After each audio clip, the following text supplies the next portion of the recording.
दोस्तों नमस्कार, मैं आप लोगों का हार्दिक अभिनंदन करता हूं अपने trader by stock market YouTube channel में। जो लोग फर्स्ट बार विजिट कर रहे हैं, सब्सक्राइब, बेल आइकन और भाई तीनों चैनल है, तीनों पे वीडियो जाता है ठीक है, तो इसीलिए बिल्कुल आप लोग इसको अपना प्यार बना के रखिए और टेलीग्राम जरूर ज्वाइन करके रखिए। ये आपको सहूलियत के लिए, मेरा जो काम है वो मैं कर रहा हूँ, आपका जो काम है वो आप देख लीजिए। ठीक है साहब, चलिए अभी ऐसा है कि भाई भारत टेरिफ टेरिफ टेरिफ का है, टेरिफ ससुरा। तो आयात पर अमेरिका ठोक रहा है टेरिफ कि जितना तुम हम पे लगाओगे हम तुम पे लगाएंगे। तो अमेरिका का अभी साहब महंगाई का, इन्फ्लेशन का डाटा आने वाला है। कब आने वाला है?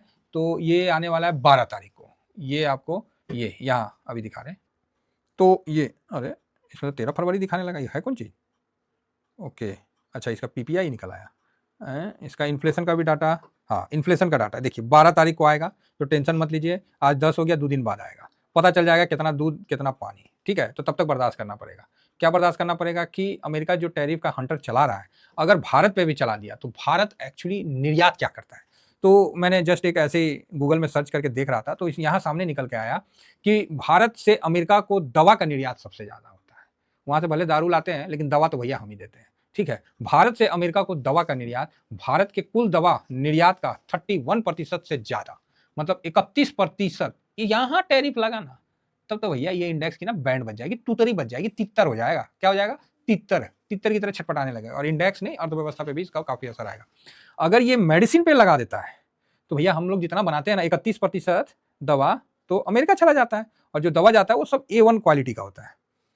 तो यहाँ तो काफी इंपॉर्टेंट है। भारत से अमेरिका को दवाओं का निर्यात बढ़ने की वजह अमेरिका में दवाओं की बढ़ती मांग। हाँ, उन लोग ज्यादा ही ना पता नहीं क्या क्या लेते हैं, इसलिए ज्यादा ही दवा का डिमांड है उनको। तो भारत से अमेरिका को जेनरिक दवाओं का निर्यात होता है, मतलब सब चीज में भारत मैक्सिमम दवा को निर्यात करता है। ठीक है, तो आप बोलिएगा ओके। तो 23-24 में ये 27.9 अरब, मतलब पिछले साल मार्च 24 तक 27.9 अरब, और 24-25 का लिए बता रहा फाइनेंशियल ईयर, तो 10% से बढ़कर 28 बिलियन हो गया।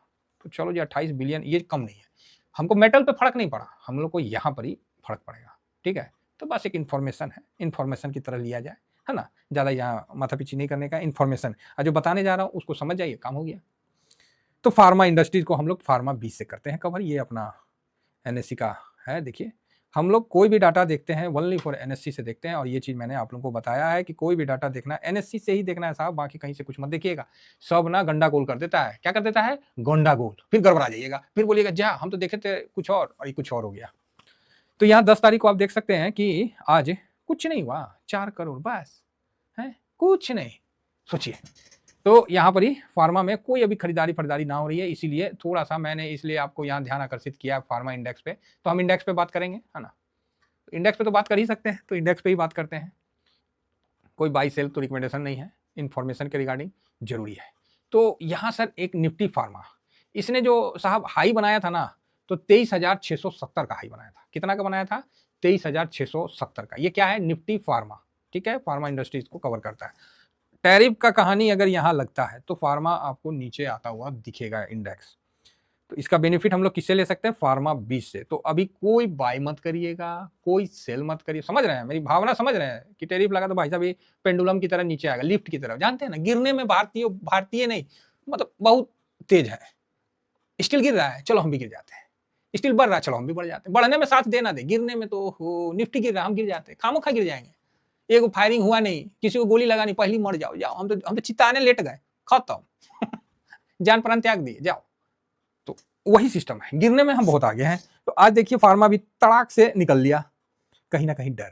ठीक है, मैं अगेन कह रहा हूं, शॉर्ट मत कर लेना, बाय मत कर लेना, फालतू का कोई भी हरकत मत करना सर, इन्फॉर्मेशन है, समझ जाइए। अगर और इसी तरह फिर मैं अभी यूएस के मार्केट पे भी दूंगा, समझे ना, बहुत बढ़िया एनालिसिस हुआ है, एकदम टनाटन है, कोई दिक्कत नहीं है, वहां भी एनालिसिस दूंगा। अभी सिर्फ एक ही मार्केट बम बम दिख रहा है, वो कौन सा है? चाइना का हैंसेंग।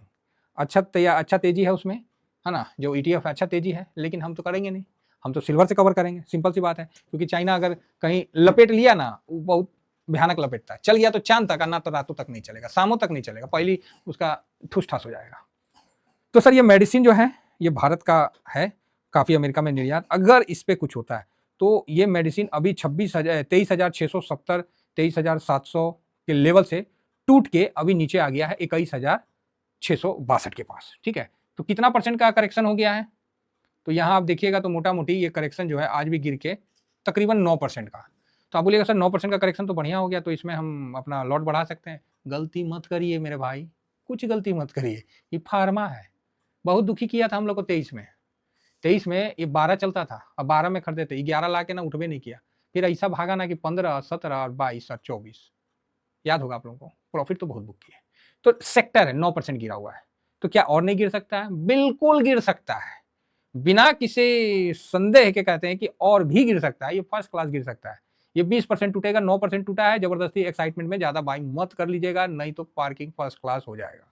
बहुत क्लियर है, बहुत क्लियर है साहब। कोई मैं खरीदने के लिए नहीं बोल रहा हूं। और आप सोचिएगा कि इसको हम इंट्राडे में सेल कर देंगे, नहीं कमा पाइएगा, मार्केट कमाने नहीं देगा। आप जो सोचिएगा ना, मार्केट सब सोच बैठा है, ठीक है। तो आप बोलिएगा कि सर इसमें कितना परसेंट का करेक्शन हो सकता है? तो देखिए, करेक्शन क्या होगा नहीं होगा वो तो पता नहीं, लेकिन अगर टैरिफ का हुआ तो ये भाई साहब गिरेगा फर्स्ट क्लास, ठीक है, गिरेगा फर्स्ट क्लास, इसका विशेष ध्यान रखिएगा। हाँ, जो मैं बात बताना चाह रहा था वो मैंने बता दिया। अब बाकी थोड़ा सा और हम पीछे जाके देखना चाह रहे हैं। 1 मिनट, इसका ना साइज बड़ा कर देते हैं, वीकली लगा देते हैं, जिससे क्या एनालिसिस से कर रहे हैं तो थोड़ा सा तनी दूर से देख लेते हैं। तो 2015 से और 16 मतलब 15, हाँ 15 से 20 तक भाई साहब इसने रिटर्न बना के नहीं दिया। ये जो 15 का हाई बनाया था, उसके बाद गजब का इसको पनौती लगा था फरवरी मार्च के बाद, उसके बाद इसने रिटर्न बना के नहीं दिया। फार्मा इंडस्ट्रीज की बात कर रहा हूँ मैं, तो प्लीज़ मुझे गलत मत समझिएगा। अप्रैल के बाद हाई बनाया था, उसके बाद इसको ऐसा नज़र लगा कि एक बार तो नवंबर तक फिर ठीक ठाक काम किया, अक्टूबर नवंबर तक ये थोड़ा सा हाई बनाया, लेकिन पिछले हाई को नहीं काटा। उसके बाद भाई साहब ये ना 5 साल एकदम से नीचे रहा। तो इसीलिए इसमें निवेश करने वाले का कलेजा होना चाहिए। उसके बाद जो दिया वो आप सोच नहीं सकते हैं। उसके बाद जो 6000 का इंडेक्स 24,000 पहुंच गया, आप समझ सकते हैं कि कितना गुना भागा है। तो इसीलिए मैं इस चीज़ को क्लियर कह रहा हूँ। तो एक मैं गिरावट का अनुमान लगाता हूँ कि अगर मान लीजिए कोई पंगा संगा हुआ तो कितना परसेंट तक गिर सकता है।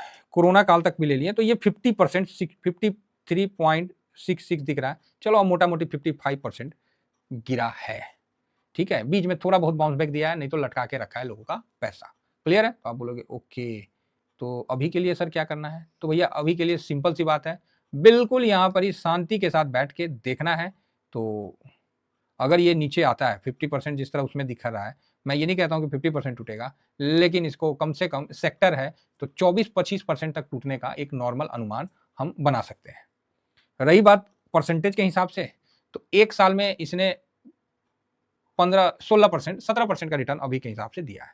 तो 17% के हिसाब से भी आपको 5% का स्ट्रेटजी यहाँ फॉलो नहीं करना चाहिए। एक लॉट भले ले लीजिए, हम नहीं मना करेंगे, लेकिन मेरा जो अपना पर्सनल है कि यहाँ पर ही आपको कुछ नहीं करिए, शांति बना के रखिए, गिरने दीजिए। अगर टैरिफ का होता है भाई साहब फर्स्ट क्लास गिरता है, और सेक्टर में खासकर ऐसे परिस्थिति में आपको 25% की गिरावट होने दीजिए, उसके बाद ही हम लोग देखेंगे इसमें क्या होता है, या एटलीस्ट मतलब 15%। अब देखिए टैरिफ का है, अगर फार्मा पे भी टैरिफ लगा तो फिर ये बहुत तगड़ा गिरेगा, हालांकि फिर ये संभलेगा भी बहुत फास्ट, तो उस समय हम उसका अपडेट करेंगे। लेकिन अगर 9% की गिरावट हो रखा है तो यहां हम आपसे नर्म निवेदन है मेरा कि मैं इसमें अभी नहीं कूदूंगा।